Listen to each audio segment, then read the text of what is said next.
very well. How are you? I'm doing great, man. You have been up to so much. I mean, you are a very busy man.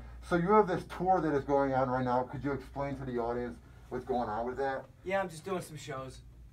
No, I'm kidding. I want to think like a really. That's just a lame answer. Question number 2. No, that's a bad answer on my part. I wanted to go out. I wanted to shoot another special. So I said, let me go out and work on the material. And I got a new agent, and he goes, I want you to just do a theater tour.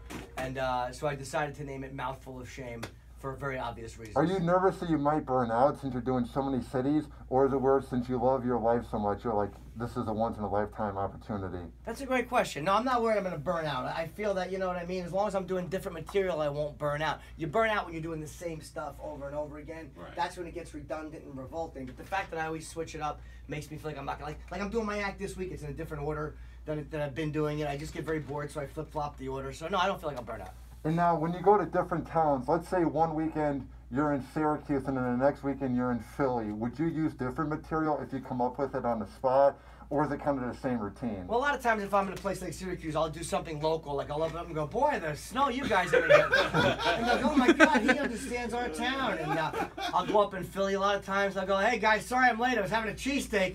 And they'll go, oh my God, what's going on with this guy? He knows us.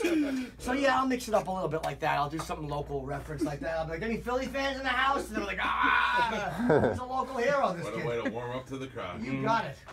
Now, what are some cities? I know Question 3? No, I think this is 4. This is 3. Okay. Oh, this is 3. 3. Okay.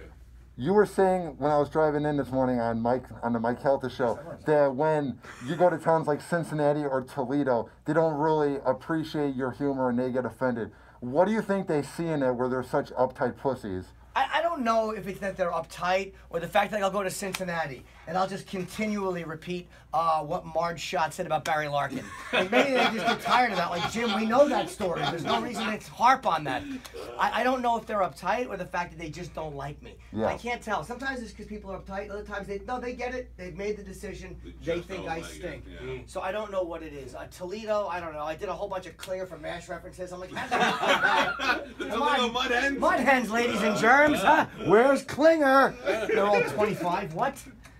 And now, are you ever afraid of jokes that might go viral and let's say TMZ picks it up because in 2016 we're offended by everything because we're outraged by nothing? Are you ever afraid of that? I'm only afraid of that because it would mean I'm successful, and that terrifies me. If TMZ picked up my joke and tried to kill me with it, I'd be so happy. Yeah, you get the best press you could ever get. People are finally paying attention. No, I can pretty much almost say anything I want. Again, without threatening a public figure, I can say almost anything and nobody seems to care.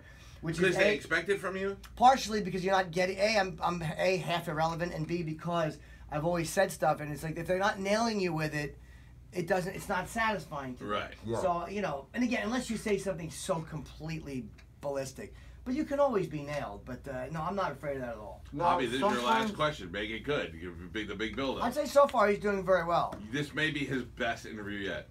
Well, it's because I'm in front of my hero. Now, sometimes you guys Thank have been you. in the center of controversy, and sometimes it seems like for a normal show that would be like career ending.